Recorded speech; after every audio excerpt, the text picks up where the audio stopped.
Então, pessoal, vamos começar agora efetivamente a nossa live. Primeiro, eu quero agradecer ao Felipe por ter aceito o nosso convite, tá? Para falarmos sobre esse tema que é bastante importante. É claro, ele é bastante importante por quê? Porque, de fato, a nossa vida ela se dá no município. Em cada um dos municípios, das cidades que nós vivemos. Então, isso é bastante importante nós discutirmos aqui. E, especificamente, nesse âmbito de atuação do Felipe, que é da juventude, do esporte, lazer, né? Então, vamos só passar rapidamente o currículo do Felipe, depois ele se apresenta melhor. O nosso convidado de hoje, o Felipe Tisberek, é formado em Comunicação Social com habilitação em Relações Públicas pela PUC do Rio Grande do Sul, foi coordenador municipal das políticas públicas para a juventude, em Porto Alegre, de 2017 a 2019, é vereador suplente de Porto Alegre, foi vereador suplente no ano de 2019, assumiu a cadeira, foi secretário adjunto da Secretaria de Relações Institucionais de Porto Alegre de 2019 a 2020 e atualmente é secretário adjunto da Secretaria de Esporte, Lazer e Juventude de Porto Alegre. Então, Felipe, é uma honra, como eu disse, ter aqui a tua participação e a palavra está contigo. Em primeiro lugar, eu quero agradecer o convite aí para esse bate-papo, que eu tenho certeza que vai ser agregador para nós dois e para quem está assistindo.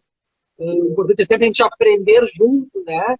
E já de antemão, pedir desculpas aí. Essa nossa live já era para ter acontecido, né, Martins? Há mais tempo.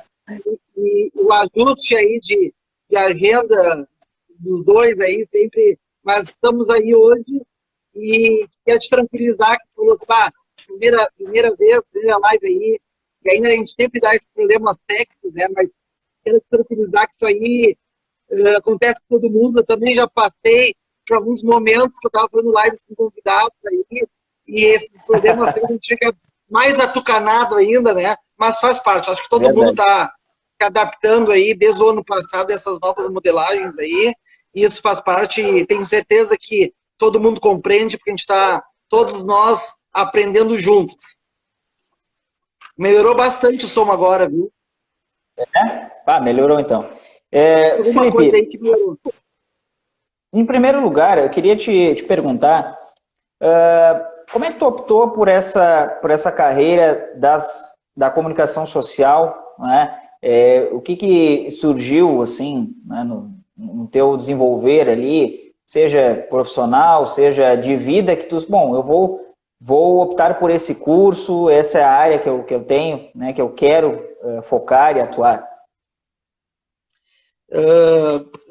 Bem, resgatando então isso aí alguns bons anos atrás, né, lá em 97 que eu iniciei eu na verdade, quando eu saí do segundo grau, né, do ensino médio, eu ainda cursei a faculdade de Química na URGS.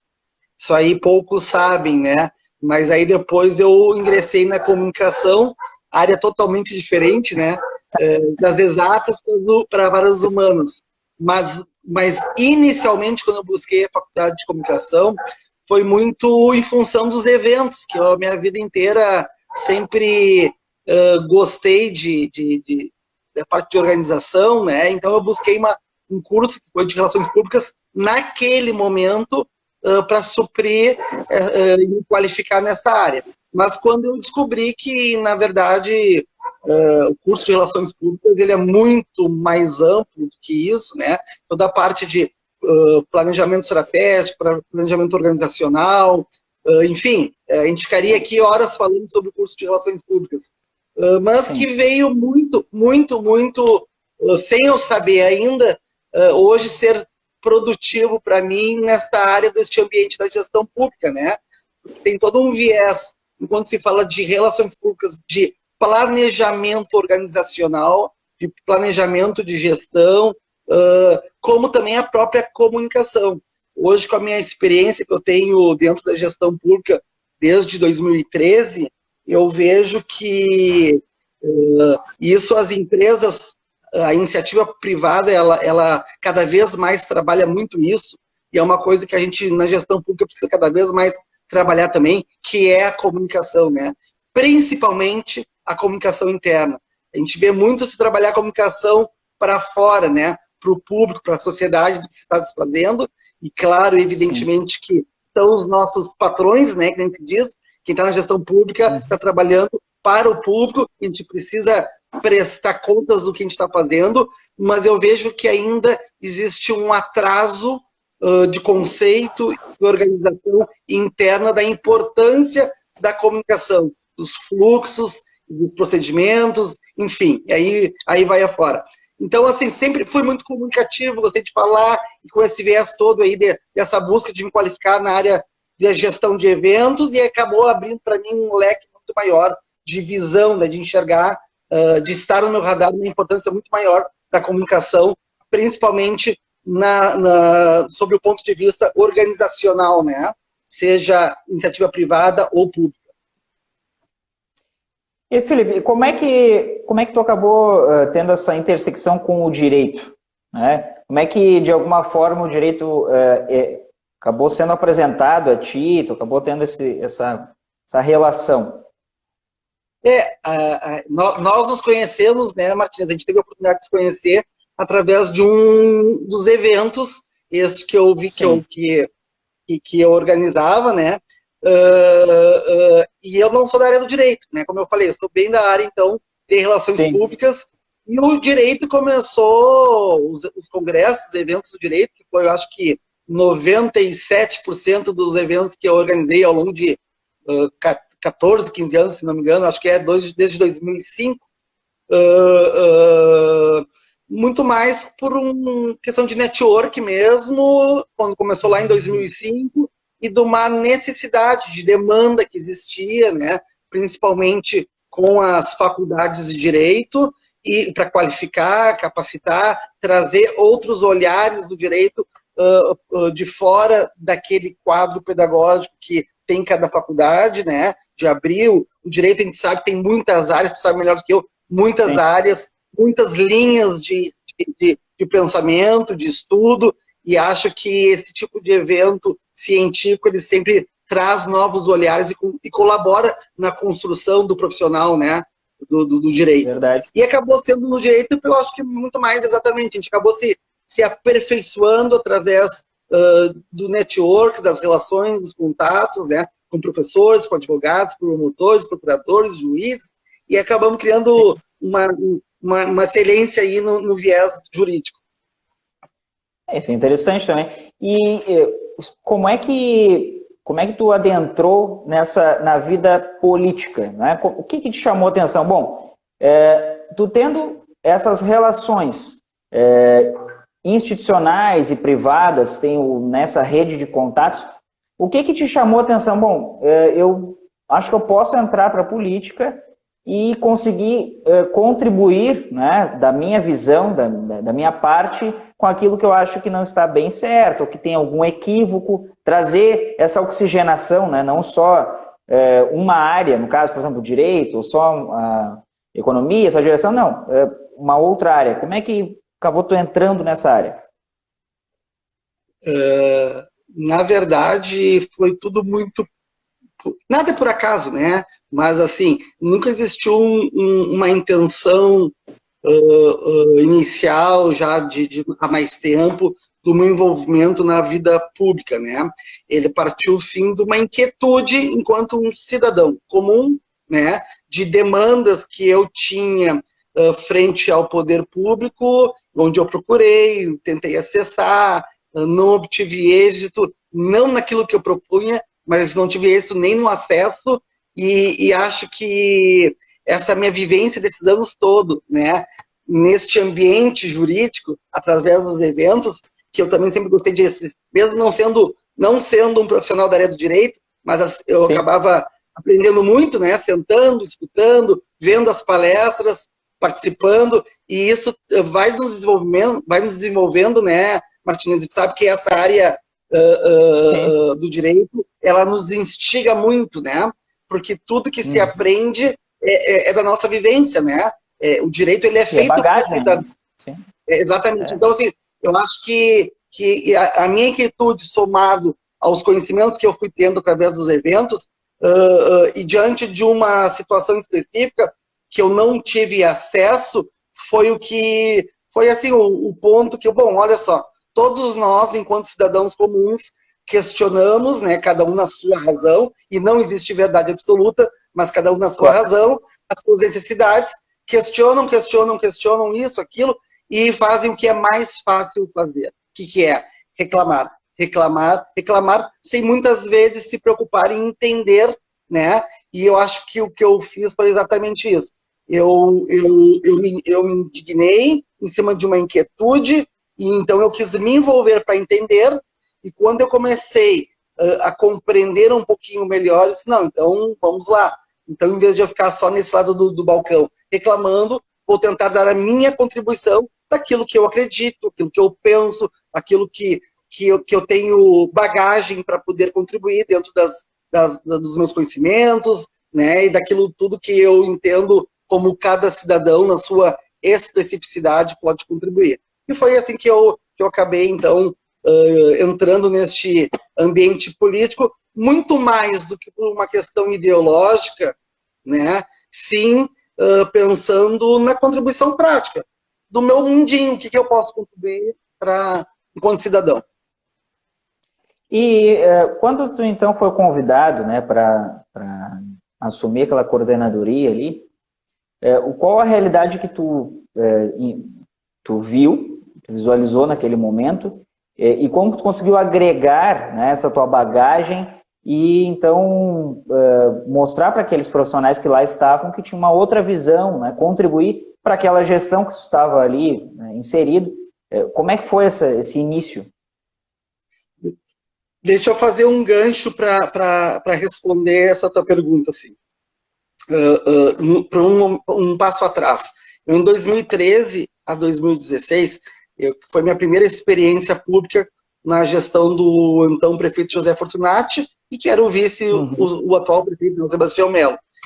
E ali eu coordenava o centro administrativo da prefeitura, que em Porto Alegre nós temos 17 centros administrativos, como se fossem 17 subprefeituras, que são articuladores de regiões. Então, todos os serviços, demandas, seja de serviços, prestação de serviços, como todas as pautas, assistência social, saúde, trabalho e emprego, segurança, educação, daquela região. A minha região era composta por 8 bairros, tu é o articulador entre prefeitura e sociedade civil. E eu falo isso por quê? Porque foi neste período, eu atendia uma região leste que tinha composto alguns bairros, que um dos bairros que é um dos bairros mais nobres de Porto Alegre, e o outro bairro, um bairro com bastante carências, né, sociais e tal, que era um bairro com maior carência, por dizer assim. Outros bairros com maior carência.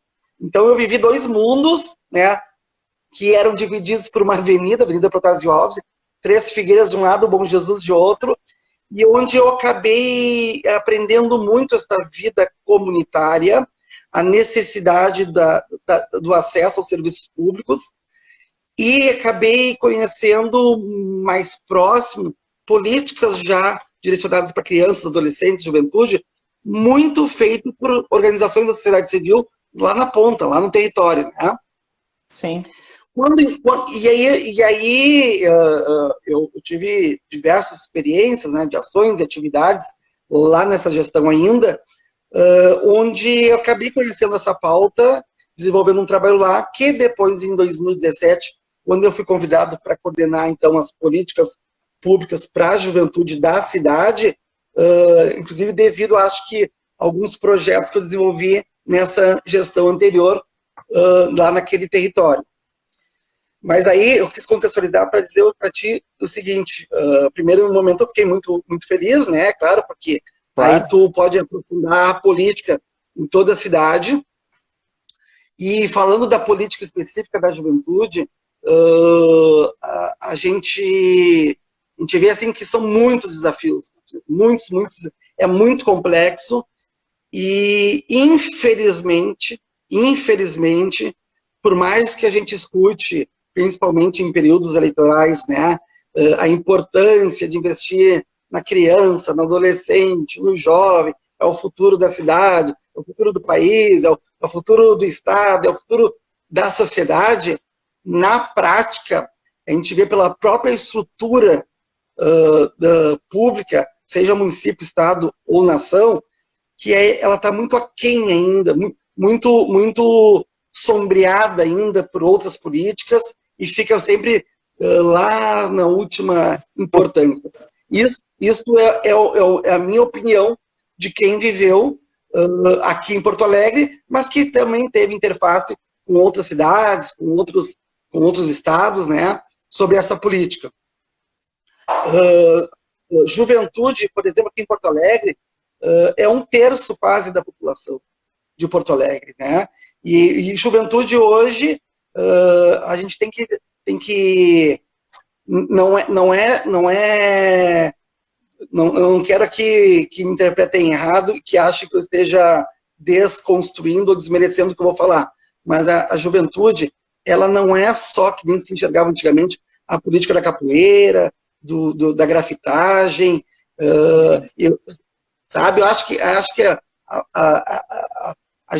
os gestores públicos ainda, muitos entendem que política da juventude é tu reunir a gurizada para fazer capoeira, grafitagem, skate, entendeu? E não hoje a gente vê, juventude é saúde, é segurança pública, é educação, é trabalho e emprego, é assistência social, é turismo, qualquer pauta hoje de uma cidade é juventude, porque o jovem estuda, ou trabalha, ou ele come, ou ele precisa da assistência social, ele precisa da saúde, ele interage com a segurança ou com a insegurança, então é tudo. Então nós temos que pensar numa coisa muito mais macro, né?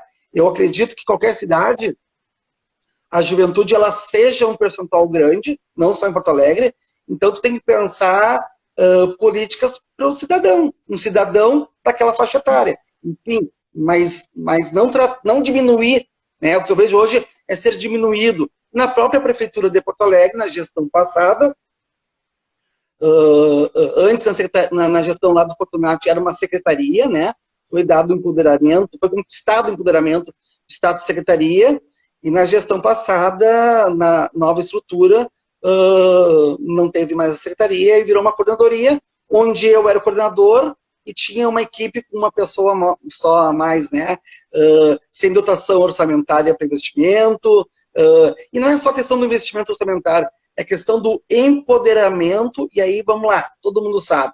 Não é o status pelo poder, para se exibir ou para dar o carteiraço, mas o empoderamento da pauta, ela te fortalece para discutir junto a outras pautas. Sentar numa reunião com um secretário de segurança, de saúde, né? Então, assim, tu te fortalece, ou com outros atores da sociedade civil, seja privado, público, para empoderar a discussão, a articulação, né? Para tu construir os projetos, para tu buscar recursos.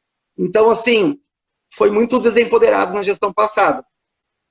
Isto que eu estou fazendo este retrato não é diferente, claro, em alguns lugares com um olhar melhor, né, para essa pauta, mas na média não é muito diferente dos outros lugares, a pauta da juventude. Esse tu vai me cortando aí, Martinez. Tu vai me cortando à vontade, porque eu falo. Não, mas é que isso que tu comentou era não exatamente o que eu ia perguntar, mas entrava naquilo que eu ia questionar. E qual o público específico que vocês, e que hoje atendiam, que hoje atendem? Qual a faixa etária desse público? Porque me parece que hoje a juventude, até além daquilo que tu disseste ali, de que não é só capoeira, ou só o futsal, não é só o esporte, não. É muito mais do que isso, né? É tentar inserir esse cidadão que está em desenvolvimento na sociedade. Não é simplesmente querer apresentar atividades, né? É mostrar que ele vai ter um compromisso social depois, né? Esse cidadão.